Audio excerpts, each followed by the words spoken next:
성도님들을 사랑하고 축복합니다. 5월 10일 생명의 삶 함께 나눌 말씀은 열왕기상 15장 9절에서 24절의 말씀입니다. 하나님의 말씀 봉독하도록 하겠습니다. 이스라엘의 여로보암 왕 제20년에 아사가 유다 왕이 되어 예루살렘에서 41년 동안 다스리니라. 그의 어머니 이름은 마아가라 아비살롬의 딸이더라. 아사가 그의 조상 다윗같이 여호와 보시기에 정직하게 행하여 남색하는 자를 그 땅에서 쫓아내고 그의 조상들이 지은 모든 우상을 없애고 또 그의 어머니 마아가가 혐오스러운 아세라상을 만들었으므로 태후의 위를 패하고 그 우상을 찍어 기드론 시냇가에서 불살랐으나 다만 산당은 없애지 아니하니라.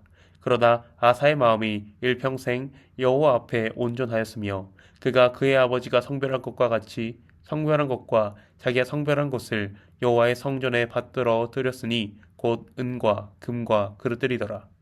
아사와 이스라엘 왕 바하사 사이에 일생 동안 전쟁이 있으니라.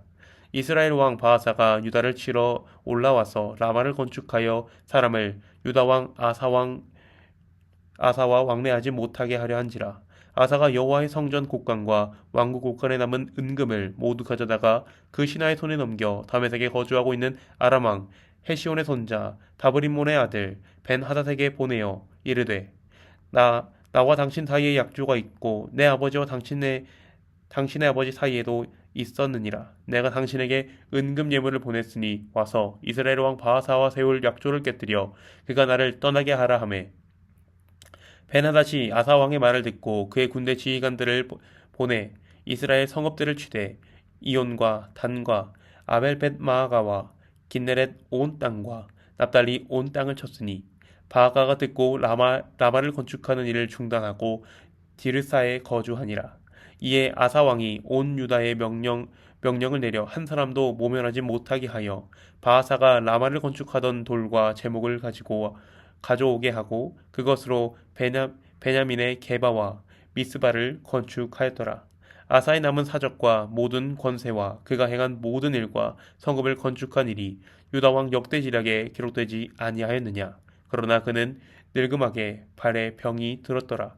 아사가 그의 조상들과 함께 잠에 그의 조상들과 함께 그의 조상 다윗의 성읍에 장사되고 그의 아들 여호사밧이 대신하여 왕이 되니라. 아멘. 오늘 말씀을 보면서 중고등학생 시절 설교 시간에 들었던 목사님의 이야기가 떠올랐습니다. 이 목사님은 처음 예수님을 구주로 영접하고 신실하게 하나님만 섬기기를 결단하였다고 합니다. 왜냐하면 이 목사님의 집은 불교 집안이었고 아버지가 장남이어서 매번 추석과 혹은 제삿날이 되면 항상 집에는 가까운 친척들이 모여 제사를 드렸다고 합니다. 목사님께서 하나님을 모르고 예수님을 모르기 전에는 어른들을 따라 함께 제사를 지내고 용돈을 받는 것을 좋아했지만 예수님을 믿기 시작하고 더 이상 절하지 않고 용돈도 거절하였다고 합니다. 그런데 집안의 어른들, 특히 아버지는 믿음을 지키기 위해서 제사를 거부하는 목사님을 강압적으로 제사에 참여하게 했다고 합니다. 그래서 목사님은 할 수 없이 절하는 척 고개를 숙이면서 상을 잡고 뒤집어서 아버지한테 던지고 집을 뛰쳐나왔다고 합니다. 그 정도로 치열하게 믿음을 지켰다고 합니다. 그때와 비교하면 지금은 믿음을 지키기 너무나도 좋은 시대인 것 같습니다. 하지만 그만큼 유혹도 강한 시대인 것 같습니다. 오늘 말씀에 나온 아사왕은 앞서 말한 목사님처럼 하나님만을 온전하게 섬기기 위해서 노력한 왕이었습니다.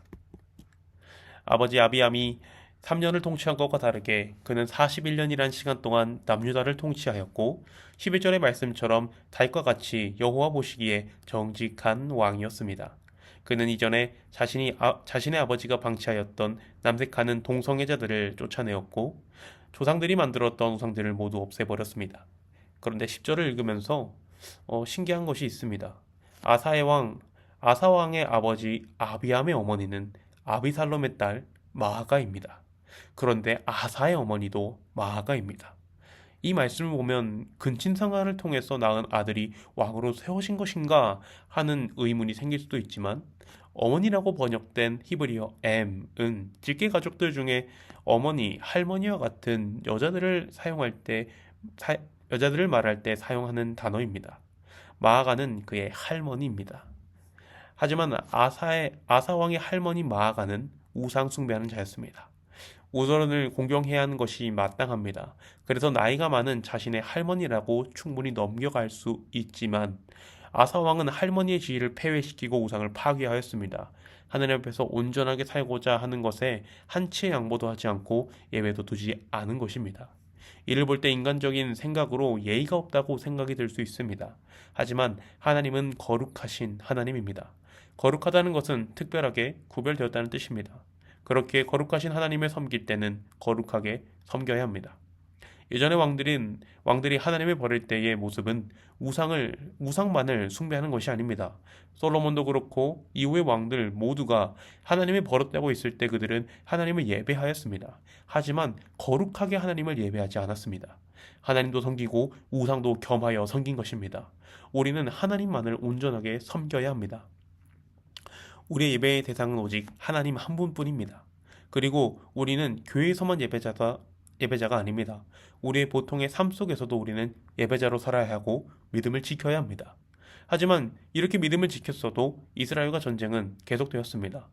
북이스라엘 사람들 중에는 아직 소수이지만 남유다로 넘어가 예루살렘에서 하나님을 예배하는 사람들이 있었던 것 같습니다. 여로보암 왕이 그러했던 것처럼 북이스라엘의 왕 바하사 또한 이러한 일에 조바심이 났습니다. 전통성이 없다는 왕이라는 초조함과 백성들이 자신을 떠나는 것에 대한 초조함이 느껴졌습니다. 그래서 바하사는 백성들이 남유다로 넘어가 하나님을 예배하는 것을 막고자 국경 지역 인근의 라마를 건축하였습니다. 하지만 아사 왕은 19절과 같이 성전과 왕궁에 남아있는 모든 은금을 이방 나라에 바치면서까지 북이스라엘의 백성들이 하나님을 섬기는 길이 막히지 않도록 성읍의 건설을 막았습니다. 그는 하나님을 예배하는 사람들이 하나님을 온전하게 예배하지 못하게 하는 요소를 제거한 것입니다. 하나님을 온전하게 예배하기 위해서는 준비가 필요합니다. 예배는 컨디션도 중요하고 기분도 중요합니다. 피곤하면 예배 시간에 졸리기 마련합니다. 또 기분도 중요한데 신기한 것은 주일에 기분이 나쁘면 이상하게 더 기분이 안 좋고 그게 더 오래 가기도 합니다. 그래서 주일을 지키기 위해서 정말 중요한 것이 토요일입니다. 토요일을 어떻게 보내느냐에 따라서 예배가 결정될 수도 있다는 말에 저는 전적으로 동의합니다. 토요일에 새벽까지 잠자지 않고 핸드폰을 하다가 잠에 들면 새벽에 잠이 들게 되면 다음날에 일찍 일어날 수 있을까요? 일찍 일어나도 예배 시간에 졸지 않고 집중할 수 있을까요? 예배를 온전하게 드리기 위해서 우리는 컨디션도 예배에 맞추어 준비해야 합니다. 그리고 일상의 예배자로 살아가기 위해서 준비도 해야 합니다. 일상의 예배자로 살아가는 준비이자 시작은 주일의 예배입니다. 주일의 예배를 온전하게 드리지 못하였는데 일상 예배자로 살아갈 수 있다는 것은 전원을 연결하지 않아도 가전제품이 돌아간다는 것과 같은 말입니다. 주일의 예배를 통해서 우리가 은혜를 받지 못하였다면 우리는 일상 예배자로 살아갈 수가 없습니다. 우리는 하나님을 온전하게 섬겨야 합니다. 매일매일 일상에서 하나님을 섬겨야 합니다. 그러기 위해서 우리는 예배를 온전하게 드리고 예배를 준비해야 되며 예배의 방해 요소를 제거해야 합니다. 예배의 성공자가 되어 일상의 예배에도 성공하는 우리 성도님들이 다 되기를 간절히 소망합니다. 기도하겠습니다. 사랑과 은혜가 충만하신 하나님의 은혜를 감사합니다. 하나님의 은혜로 말미암아 우리가 예배자로 세워지며 이렇게 새벽에도 잠을 깨워 하나님을 예배할 수 있게 하시니 참으로 감사합니다. 하나님, 우리가 거룩하신 하나님을 거룩하고 온전하게 섬길 수 있도록 주님 축복하여 주시옵소서. 우리가 주일의 예배를 드림에 있어서 방해되는 것들을 제거하고 정말 온전히 예배에 성공하여 하나님께 온전한 예배를 드리며 일상 예배자의 삶도 성공할 수 있도록 주님 우리에게 은혜를 더하여 주시옵소서. 감사를 드리며 우리 주 예수님의 이름으로 기도합니다. 아멘.